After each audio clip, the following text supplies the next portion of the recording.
Las dos entradas principales de la parroquia de la Asunción, de la parroquial como se la conoce aquí, de la iglesia de Luque, la principal en definitiva. En los próximos minutos les vamos a contar cómo se está recuperando la fachada, cómo se está restaurando, también las obras que afectan al tejado y al solado interior. Les aconsejamos que no se vayan muy lejos hasta que no termine este reportaje. No solamente porque queremos que estén aquí viendo Cancionero Televisión, sino porque hay sorpresa. Esa sorpresa que se encuentra muchas veces en muchos lugares cuando metes el pico y la pala y resulta que no está todo como se pensaba. Así que sorpresa positiva, pero sorpresa que obliga a reconducir estrategias. De momento vamos a escuchar a la restauradora Ana Infante, que nos cuenta cómo se está recuperando la fachada occidental y el resto de fachadas de esta iglesia de Luque. Esta fachada, por la situación en la que se encuentra ubicada en la parte más, una de las cotas más altas de la localidad, pues en todos los factores meteorológicos le afectaban a este tipo de soporte, ¿no? Ya que estamos ante un soporte de piedra caliza, muy porosa, de sedimentación, y los cambios meteorológicos y los agentes atmosféricos pues le afectan, ¿no? También destacar la parte superior de la portada, en lo que son los contrafuertes, había una higuera y bastante vegetación, y entonces eso también estaba causando daño en cuanto a los mismos contrafuertes que se estaban separando del muro que corre toda la fachada. En primer lugar, lo que se hizo fue retirar esa vegetación. A continuación se retiró la costra negra, como se llama comúnmente, ¿no? Que es una costra calcárea propia de la polución que se inserta, digamos, en el soporte. Y ahora estamos en la fase del llagueo de junta, que es uno de los pasos más importantes, ¿no? Sobre todo en este tipo de fachada, y la orientación que tiene, ya que estaba la junta desprovista de argamasa, del material que lo une, un sillar con otro, y se está reponiendo ese sillar. También bien es cierto que este edificio ha tenido también muchas intervenciones, como no podía ser de otra manera, ¿no? A lo largo del tiempo. Se han retirado esos morteros que había de cemento, que lo que estaban haciendo era aportando sales al soporte. Además, en el interior se ve perfectamente las manchas blanquecinas, el velo ese blanquecino, que son el salitre, como lo llamamos, ¿no? Y el cemento es uno de los materiales que aportan más sales, ¿no? a este tipo de soporte. Se han retirado todos esos morteros que estaban perjudicando al material, y se están recomponiendo. Ana, ¿las palomas también hacen daño a las fachadas y a los tejados? Mucho, es un problema, y un problema casi no solamente en iglesias, sino en edificios públicos. Es un problema y es un grave problema, ¿no? el que tenemos con las palomas. Cuando estén terminadas las obras, la fachada va a quedar pues tal y como estaba originalmente, adecentada, o sea, no va a haber ningún cambio. No, exactamente. En restauración, uno de los criterios, o el principal criterio en restauración, es eso: mantener siempre la originalidad de la obra, ¿no? Y no tocar solamente en los lugares donde falte, en este caso, el mortero. Si hay soporte, falta de soporte, añadir un soporte siempre se tiene que sea discernible a la hora de su contemplación, ¿no? Que se pueda distinguir lo que se ha puesto del original, para que no haya confusión, de poder interpretar como una falsificación. Ana, por último, ¿cuándo puede estar terminada la fachada? ¿Cuándo se puede admirar la iglesia de la Asunción por fuera? Pues si Dios quiere y todo nos acompaña, pues no sé, lo que es la fachada, el lado este occidental, pues podría estar no creo que llegue al mes. En un mes podría estar terminada. Digo esta occidental, no las demás, ¿no? Pues nos vamos a bajar de este andamio que está restaurando la fachada occidental, como les hemos comentado, al interior del templo, porque el interior del templo sí que tiene sorpresas. Dejamos que baje la trampilla y en la parroquial de Luque se quería cambiar el solado, es decir, el suelo, para entendernos.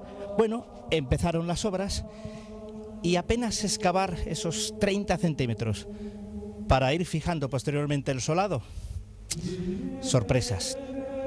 La historia empezó a dar signos de que sigue viva, fresca, de que está ahí.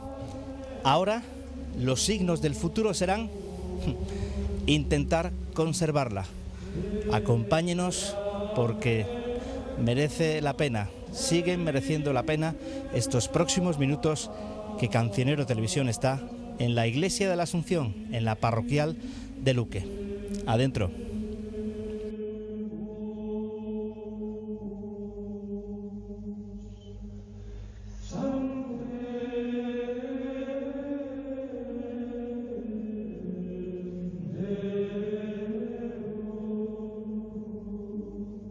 Tesoros a apenas unos centímetros del último solado de la iglesia. La parroquial está patas arriba. Escombros, cintas protectoras, maquinaria y mucha expectación. La tierra devuelve con la historia lo que a la historia y a la tierra les pertenece. Hay un dilema, el protagonizado por el dinero que hace falta para recuperar restos, criptas, huesos, lo que viene de años. Pero la ilusión está intacta y las ganas también. Hay una iglesia, un templo, el de Luque, que no se parece a una iglesia, a un templo, pero que en el futuro quiere ser un elemento patrimonial que además aporte buena parte de su historia a los ojos del público. Esa parte de su historia que ha sido descubierta nos la contaba el arqueólogo luqueño Ángel Rodríguez. Una vez que empezamos la actuación arqueológica, lo que hemos visto es que en la nave central, toda la parte de la zona de los pies de la iglesia está ocupada por una cripta que es originaria del momento de fundación de la iglesia. La iglesia se construye en la segunda mitad del 16, empieza a construirse en 1569 y entre las dependencias que se planifican está la presencia de varias criptas para utilizarlas como cementerio. Esto es así porque antiguamente no existían los cementerios públicos como tal y la gente se enterraba dentro del interior de las iglesias. Cuando se colmataba de enterramientos, se construían cementerios cerca de las iglesias y finalmente a partir del siglo XIX se sacan de lo que son los núcleos de las ciudades y se van al exterior. Por tanto, aquí tenemos la cripta principal de la iglesia de Luque. Nos encontramos osarios, nos encontramos una serie de disposición de huesos. Cuando se llenaba de enterramiento las criptas, las limpiaban y acumulaban los huesos principales. ¿Cuáles solían ser esos huesos principales? Los huesos largos, los de las piernas y los de los brazos y los cráneos. Y en este caso aparecieron dispuestos sobre un escalón de una primitiva puerta de acceso a esta cripta que quedó inutilizada en un momento determinado. Esta cripta además se construye sobre los restos de varias casas que había antes de la construcción de la iglesia, que formaban parte del recinto amurallado de Luque, del yacimiento arqueológico en el que se viene interviniendo y el que venimos investigando en los últimos años. Estas piedras que estamos viendo ahora son de la primitiva creación del templo, construcción del templo. No, en este caso concreto, estas piedras que vemos forman parte de esas viviendas, de esas casas, que son de época bajo medieval y que fueron abandonadas y derruidas en 1567, entre 1567 y 1569. Fueron compradas, fueron expropiadas y demolidas para poder hacer el templo. Son anteriores al templo. Y los restos de huesos que se han encontrado, que están en esa disposición porque bueno, fueron exhumados en su momento y colocados así, ¿qué tiempo pueden tener? Pues la mayor parte de estos enterramientos son del principio del 17 y llegan hasta el siglo XVIII. Tienen más o menos esa cronología. Como son enterramientos que han sido movidos, es decir, que no están en posición que nosotros llamamos primaria, sino secundaria, pues es muy difícil que podamos ajustar la cronología. Otra cosa es que sí podamos hacer un análisis antropológico y ver pues cuántos hombres había, cuántas mujeres, edades y si existe alguna enfermedad singular, ¿no? Digamos que son personas del pueblo o son personas, autoridades que tenían algún cargo. ¿No era un cementerio popular? No, bueno, son personas del pueblo, evidentemente. Lo normal es que, en principio, cuando se construye la iglesia, todo el mundo que vivía en Luque se enterrara o bien en la iglesia parroquial o en el interior de las ermitas. Por tanto, al ser la iglesia parroquial esta, se enterraría la gente más principal del pueblo. Y una vez que ya se colmata completamente el interior de la iglesia, ya se construye un cementerio justo al lado de la iglesia, que ese sí es utilizado habitualmente por todo el pueblo. Esta es otra cripta que parece que se construyó en el 17 y su construcción está vinculada a la construcción de la torre. La torre campanario es uno de los elementos más singulares que tiene la iglesia, por su porte, por su estilo. Y por la información histórica que tenemos, sabemos que la primera decisión fue construir un campanario sobre una torre del recinto amurallado de Luque.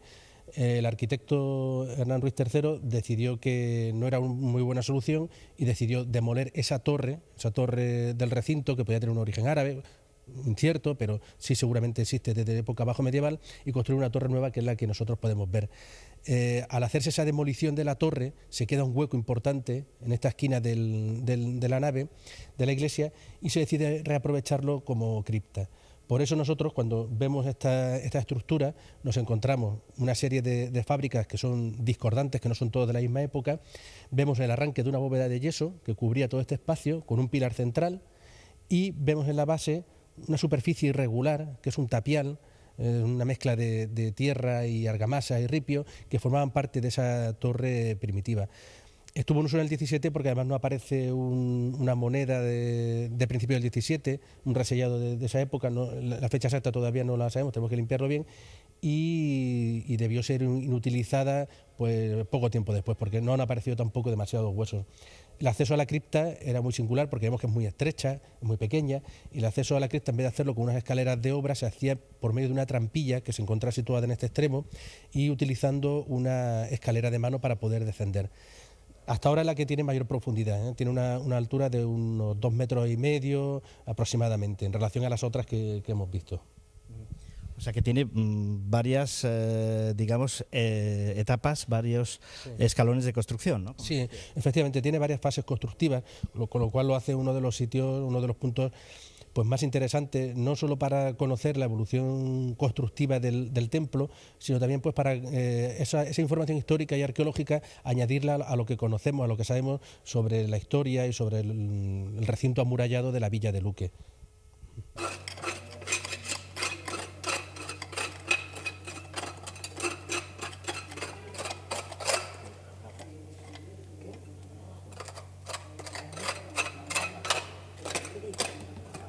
Bien, pues en esta cata que se ha planteado en una de las esquinas norte de la iglesia, nos encontramos restos también de las fases constructivas de la iglesia y de los elementos arqueológicos que había previo a la construcción del templo.